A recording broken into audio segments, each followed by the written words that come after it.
예, 오늘 함께 제가 좀 큰 주제라면 라고도 할 수 있고 그런 주제들을 가지고 말씀을 함께 좀 나눠보려고 그럽니다.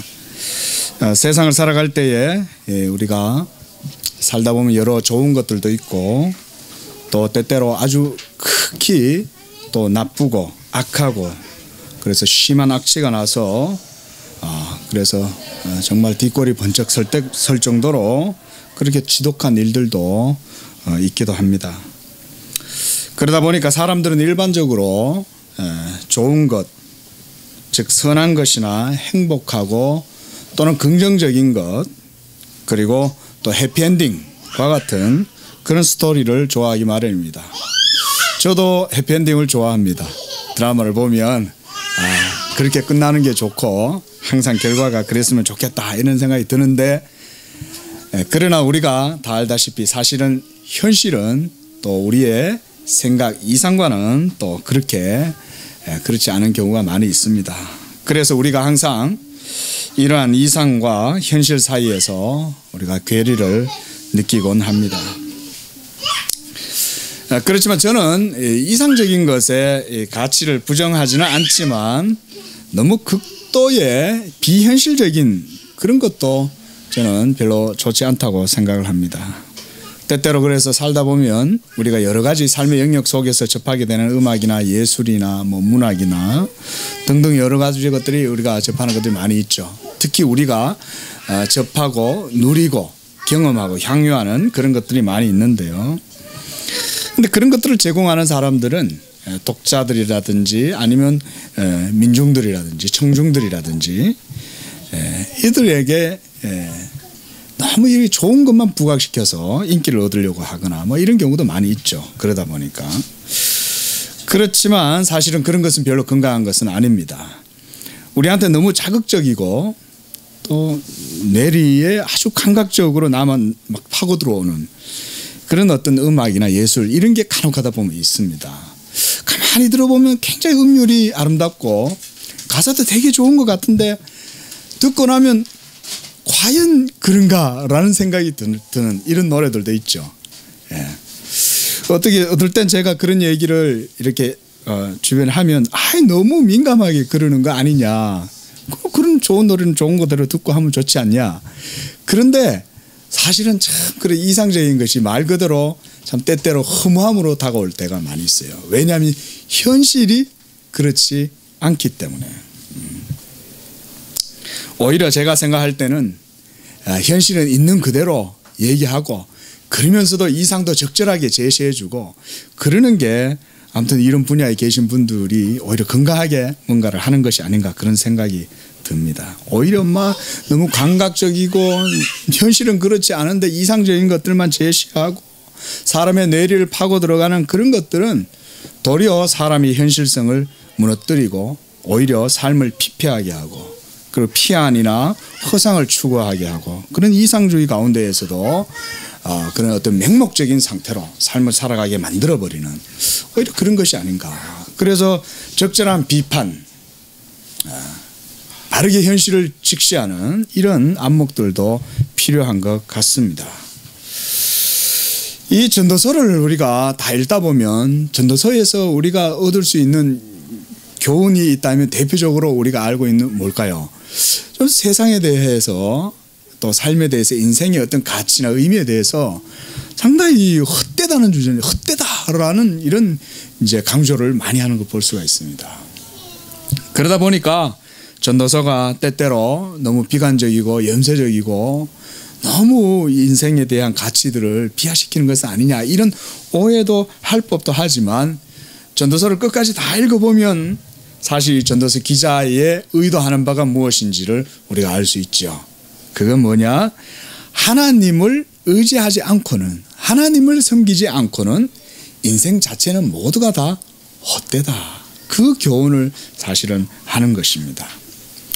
오늘 우리가 읽은 말씀에도 보면 그런 말씀들이 또한 등장합니다.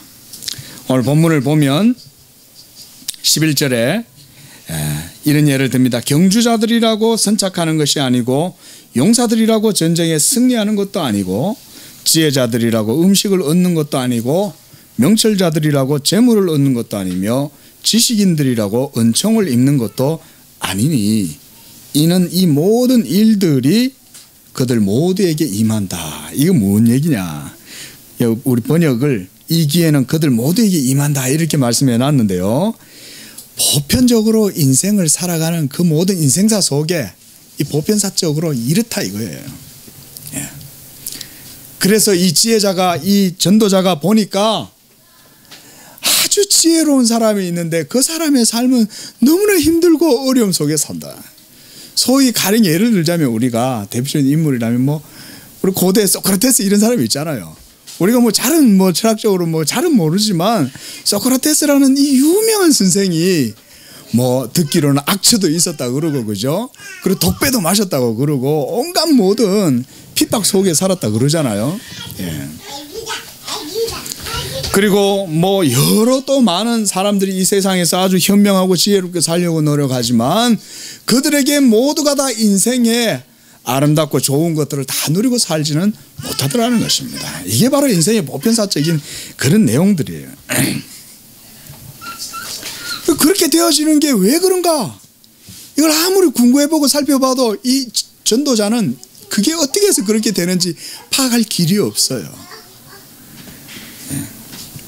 그래서 12절에 이렇게 말합니다. 분명히 사람은 자기 시기도 알지 못하나니 물고기들이 재난의 그물에 걸리고 새들이 올무에 걸림같이 인생들도 재앙의 날이 그들에게 호련히 임하면 거기 걸린다.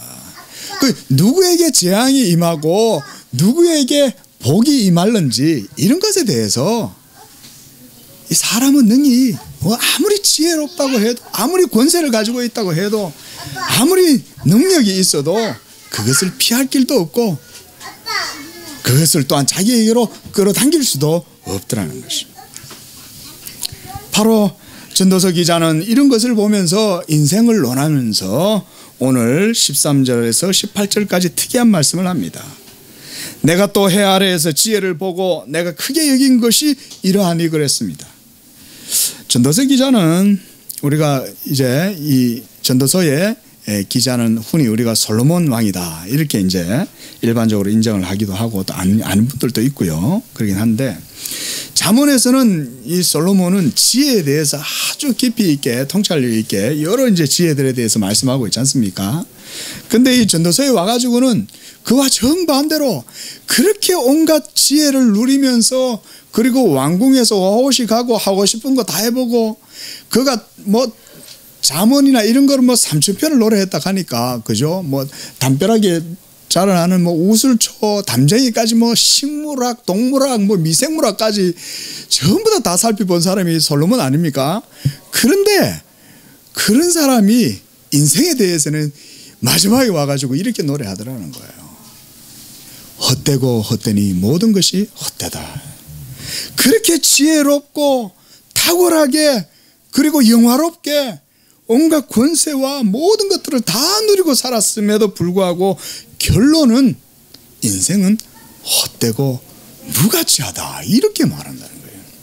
헛되다는 말은 인생 그 자체가 무가치하다는 의미가 아닐까요? 좀 무가치하다면 너무 좀 심한 말일까요? 어쨌거나 간에 이 결말에 비추어서 봤을 때 인생들의 모든 그런 삶은 결국은 하나도 하나님께는 영광을 돌릴 수가 없으니 무가치하다고 할 수 있겠죠. 네. 이런 예를 듭니다. 지혜를 그가 보고 한 가지 크게 깨달은 것이 있다 그랬어요. 13절 말씀이 그거예요. 지혜를 보고 내가 크게 여겼다. 크게 여겼다. 큰 걸 하나 깨달았어요. 인생의 큰 하나의 사건 중에서 이 하나를 깨달은 게 뭐냐. 작고 인구가 많지 않은 어떤 성읍에 큰 왕이 와서 그것을 에워싸고 큰 흉벽을 쌓고 치고자 할 때 성읍 가운데 가난한 지혜자가 있어서 그의 지혜로 그 성읍을 건졌다 그랬습니다. 우리가 가끔 가다가 역사 드라마 영화 같은 걸 보면 이런 캐릭터들을 간혹 가다 보죠.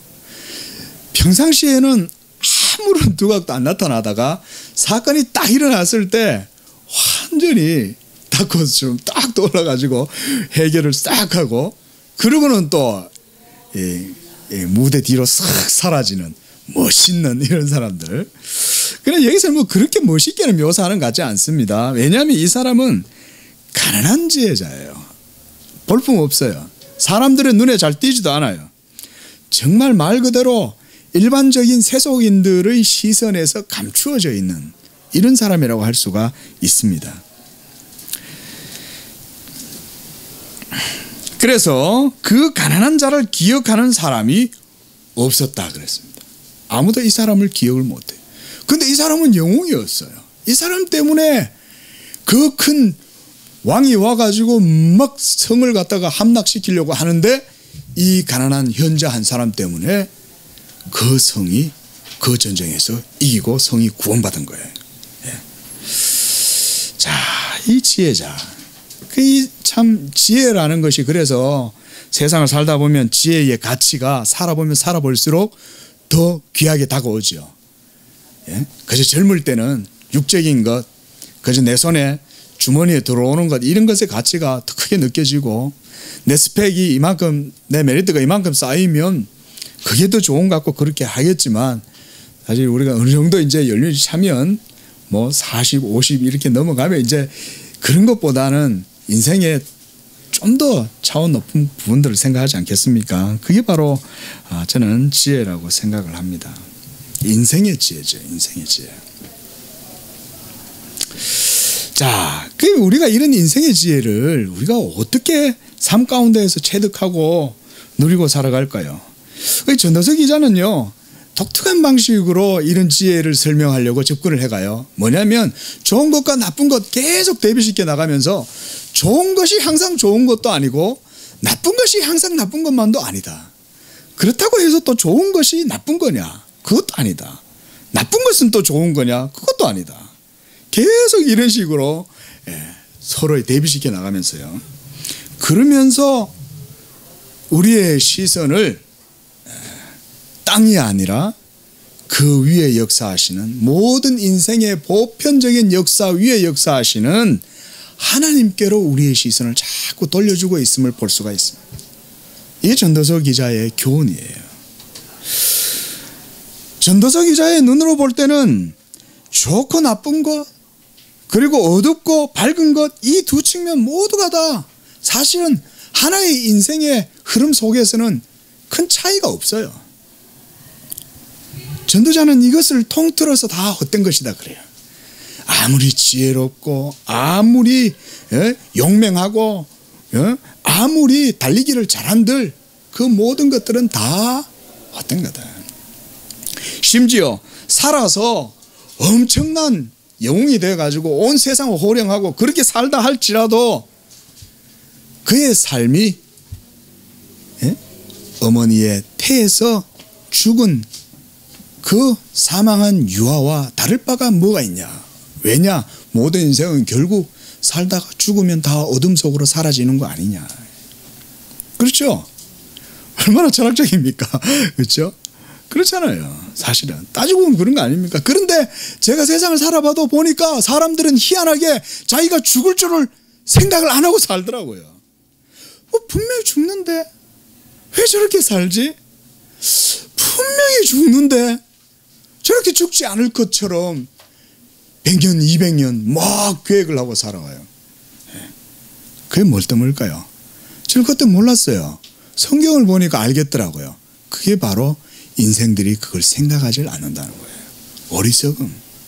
오늘 이 가난한 지혜자를 아무도 생각하지 않고 잊어버리는 것처럼 그렇게 위대한 영웅이고 성읍을 구했는데도 불구하고 그 가난한 지혜자를 아무도 생각하지 못하는 것처럼 우리 인생들은 그렇게 물고기처럼 살아가는 거예요. 우리 목사님 가끔가다 노루 예화 많이 들던데 노루처럼 사는 거죠. 한참 도망가다가 내가 왜 가지 이러고 가만히 서 있는 거죠. 참 웃긴 얘기 같지만 사실입니다. 이런 얘기하면 믿지 않는 분들은 정말 화를 내요. 굉장히 어리석게 묘사를 하는 것 같으니까. 근데 인간 대 인간으로 어리석다는 얘기를 하는 게 아니라 하나님을 믿는 게 참지하다 이 얘기를 하는 거거든요.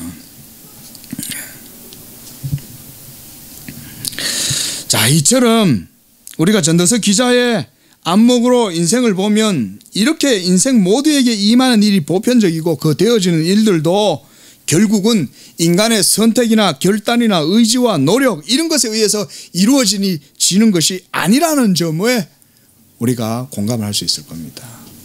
실상 그렇지 않습니까? 알렉산더가 일어나 가지고 전 세계를 다 정복해 나가면서 막 헬레니즘 문화를 일으키고 그렇게 해서 큰 일을 이룬 것 같고, 몽골에서 징기스칸이 일어나 가지고 막 대제국을 건설하고, 또는 어떤 나라가 일어나 가지고 막 전 세계를 다 잠식하고, 오늘날 뭐 미국이 세계 경제를 어쩌니 저쩌니, 유럽이 어쩌니 저쩌니, 아무리 그렇게 해도 그 모든 것의 배후, 그리고 그렇게 되도록 역사하는 에너지, 그게 알렉산더 자신의 것일까? 우리는 그렇게 보아서는 안 된다는 거예요.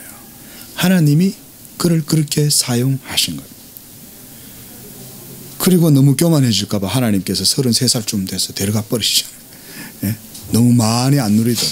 그만큼만 영향해 놓으면 됐다, 이러고 그렇게 하신 거죠.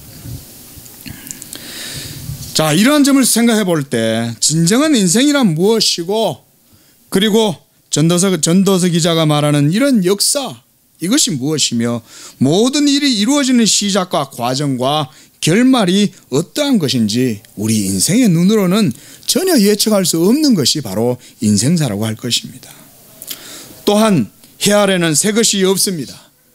최신 유행도 우리가 시간이 지나고 나면 얼마나 후져 보입니까? 후지다, 그렇죠? 지금 오늘 저 카메라로 저를 찍고 있는데요. 오늘 별로 깔끔하게 못 해왔지만, 와, 나름대로는 신경 써가 왔는데, 한 10년 후에 보면 저때 왜 저렇게 꾸지게 해가지고 있었냐 이래 되는 거죠. TV에 가끔 가다 보면요, 한 10년 20년 전에 꼭 방송했던 거 보잖아요. 그거 촬영할 때는 얼마나 분바르고 막 좋은 당시 유행하는 패션, 그죠? 나팔바지 입고 뿔테 안경 쓰고 막 장발로 해가지고 뭐 그렇게 했는데, 지금 보면 정말 진짜 빈티지가 아니고 빈티나는 막 그런 예, 촌스럽고, 예, 전혀 새 것이 없습니다. 패션이든 전자제품이든 뭐, 예, 저도 얼리 어댑터라면 또, 예, 남들 뒤지지 않을 정도로 예전엔 그랬습니다. M72로 뭐 R6이 다 써봤습니다. 저도 PDA 폰 쓰고 PDA 시절부터 해가지고 PDA 폰까지 지금도 스마트폰을 쓰고 있지만, 예, 항상 또 시간 지나면 정말 다 꾸짖는 거죠. 자, 그렇다면요, 성경에서 말하는 지혜자란 누구일까요? 그들은 이성을 신뢰하는 그런 사람들일까요? 또는 고대 성인들이나 철학자들, 특별한 이런 어떤 문학가들, 이런 사람들을 의미하는 것일까요? 그리고 오늘 지혜자, 이 전도서 기자가 말하는 이 지혜자가 된다는 것, 이런 것도 무엇을 의미하는 것일까요? 세상의 모든 일에 박학다식하고 그리고 능한 처세가가 되는 것, 막 이런 것을 의미하는 것일까요? 그것이 아닙니다. 오늘 전도서 기자는 참된 이 지혜자에 대해서 이제 13절에서 말하는 16절에 이렇게 말씀합니다. 그러므로 내가 이르기를 지혜가 힘보다 나으나 가난한 자의 지혜가 멸시를 받고 그의 말들을 사람들이 듣지 아니한다 하였노라. 조용히 들리는 지혜자의 말들이 우매한 자들을 다스리는 자의 호령보다 나으니라. 지혜가 무기보다 나으니라. 그러나 죄인 한 사람이 많은 선을 무너지게 하느니라. 특별히 저는요, 이 17절에 조용히 들리는 지혜자들, 조용히 들리는 지혜자들. 앞서 우리가 11절에서 12절 이 사이에 보았던 이 지혜자는 아무도 그 사람의, 죄송합니다. 13절에서 이 지혜자에 대해서 아무도 알아주질 못했습니다. 왜냐하면 그만큼 사람들의 눈이 감기워 있고 사람들의 마음이 다른 것에 관심을 많이 가지고 있기 때문에 그렇습니다. 그렇다면 이 전도서 기자가 말하는 지혜자는 바로 어떤 사람일까요? 저는 오늘 이 전도서 기자의 눈을 통해서 바로 이 지혜자는 다른 어떤 세상의 이성이나 어떤 학문이나 어떤 뛰어나고 탁월한 예술가나 그런 자들을 의미하는 게 아니라 바로 그들은 하나님을 믿는 자, 하나님을 인정하는 자, 하나님의 말씀을 가지고 있는 자, 이런 자들을 전도서 기자가 지혜자들이라고 칭한 것이라고 저는 생각합니다. 네. 특별히 이 지혜자, 여러분 우리가 세상에서 진짜 지혜가 있다는 이 지혜를 가지고 있다고 하는 이 말의 의미가 뭘까요? 이 지혜가 많아서 내가 돈을 많이 벌고 그리고 다른 사람들보다 더 유리한 입장에 내가 서고 이런 것이 지혜입니까? 그런 것은 사실 세속적인 거잖아요. 바로 지혜라고 하는 것은 하나님을 아는 것, 창조주와 구속주 하나님을 아는 것, 그것을 통하여서 하나님을 예배하고 경외하고 섬기면서 인생의 바른 본분 가운데 살아가는 바로 그 사람, 이 사람을 사실 우리가 기독교에서 성경적으로 지혜자라고 할 수가 있습니다. 저는요 진짜 철학자는 예수 믿는 사람이라고 생각해요. 진짜 철학자는 그 사람이 진짜 지혜를 사랑하는 사람이에요. 그리고 지혜를 아는 사람이에요. 그리고 지혜와 동행하고 지혜의 삶을 살아가는 사람이에요.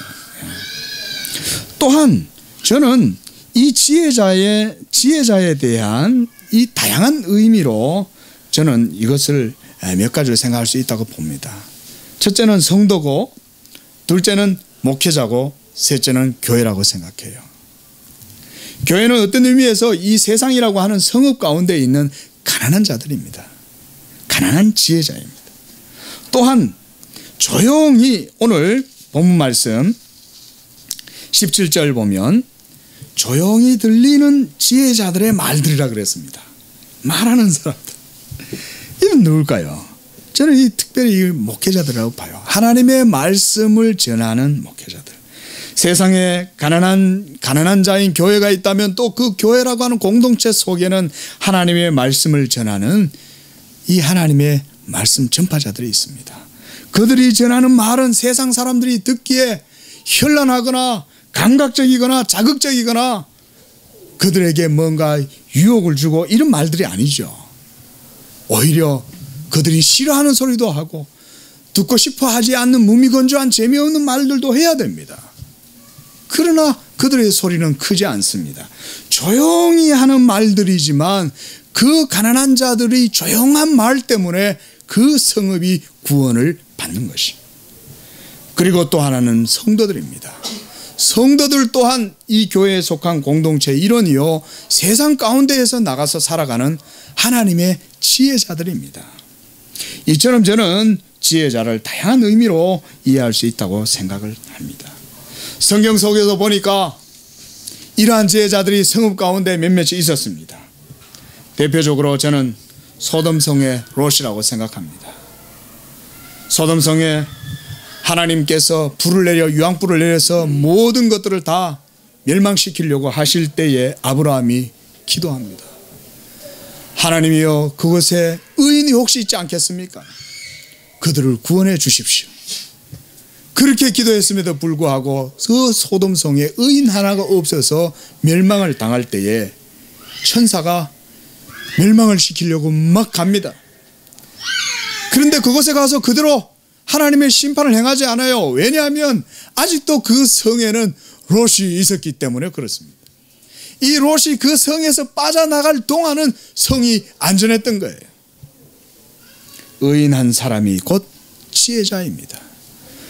우리의 삶의 모든 영역에서 우리가 처한 바로 그곳에서 우리가 하나님을 믿고 경외하고 예배하고 살아갈 때에 바로 그 사람이 바로 그 성읍, 바로 그 공동체의 지혜자입니다. 그것뿐입니까? 여리고성의 라합도 지혜자입니다. 그 여리고성을 모두 다 멸망시키기 전에 라합은 구원을 받습니다. 애굽의 모든 것들이 하나님께 심판당할 즈음 됐을 때 하나님께서는 이 애굽을 그대로 멸망시키지 않고 거기에서 이스라엘 백성들을 이끌어낼 때까지 이 애굽을 그대로 두시는 거죠. 그리고는 마지막에 모든 애굽을 다 멸망시킵니다. 이와 같이 세상을 살아가는 참된 지혜자들은 바로 하나님을 믿는 하나님의 사람들입니다.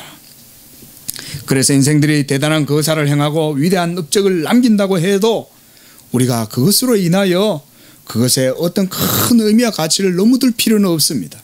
우리 예수 믿는 사람들 이 세상에서 너무 이름 내려고 노력하는 것 저는 별로 좋지 않다고 생각합니다. 그저 지금 내게 주신 분복을 누릴 줄 아는 것, 오늘 지혜자는요, 이 전도자는 정말 이런 세상 속에서 보편적인 인생 속에서 최고의 길은 뭐냐?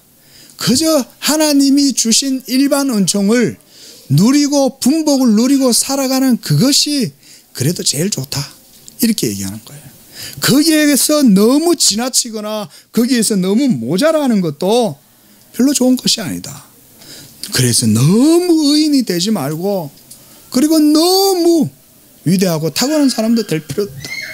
그저 내게 주어진 가운데에 하나님을 경외하고 살아가는 것, 그것만큼 좋은 것이 없다. 이러한 말씀들을 볼 때 오늘 성경에서 말하는 이 지혜자는 바로 하나님을 믿는 하나님의 사람이라고 할 수가 있겠습니다.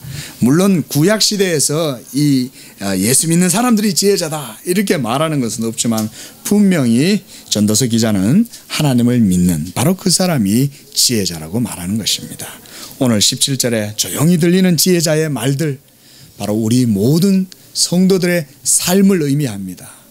우리가 바로 이 지혜자들입니다. 우리 때문에 이 나라가 안전하고, 우리 때문에 이 주변 열강 속에서도 하나님께서 이 교회 때문에 이 나라를 지켜주시고 주의 진리 때문에 보존하여 주시는 줄로 믿으시고, 믿음으로 하나님께서 우리 모든 성도들에게 주신 삶을 적절하게 누리고 감사하면서 하나님이 주신 모든 인생의 때를 누리시기를 바랍니다. 기도하겠습니다. 하나님 아버지, 모든 인생의 삶들이 허무하고 헛된 짐승처럼 그렇게 살아감에도 불구하고 자신들이 악을 깨닫지 못하고 그저 우매무지하게 어둠 속으로 걸어가는 이 가운데에서도 하나님께서 가난한 저희들을 택하여 주셔서 하나님의 지혜를 주시고 하나님의 지혜를 깨닫게 하시고 그것으로 또한 이 세상 가운데에서 가난한 지혜자들로 살게 하시니 감사합니다. 하나님, 우리가 주어진 모든 삶과 환경 속에서도 항상 이 세상 가운데에서 이 지혜자의 삶을 살아갈 수 있도록 인도하여 주시옵소서. 거룩하신 예수님의 이름으로 기도합니다. 아멘.